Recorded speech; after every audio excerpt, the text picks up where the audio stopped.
साक्षी अनासने yes Marathi news मध्ये आपलं स्वागत। आता पाहूया एक स्पेशल रिपोर्ट। नाशिक शहरामध्ये नामांकित असलेले कॉलेज रोड येथे आज नाशिक महानगरपालिकेच्या वतीने अतिक्रमण मोहीम राबवण्यात आली। यामध्ये अतिक्रमण विभागाने कॉलेज रोडवरील हॉटेल, रेस्टॉरंट, कॅफे आणि इमारतीवर बुलडोझर चालवत कारवाई केली। यामध्ये अनेक मोठमोठे बॅनर, होर्डिंग, दुकानाबाहेरील लोखंडी स्टँड हे काढून टाकण्यात आले।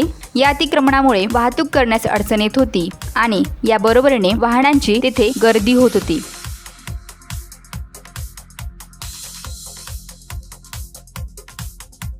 म्हणून महानगरपालिकेच्या वतीने आज अतिक्रमण मोहीम ही राबवण्यात आली।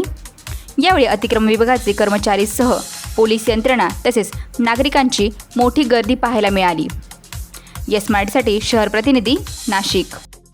अशाच प्रकारच्या ताज्या घडामोडींसाठी yes Marathi news YouTube channel share करा, सबस्क्राईब करा, लाईक करा आणि पाहत राहा येस मराठी न्यूज।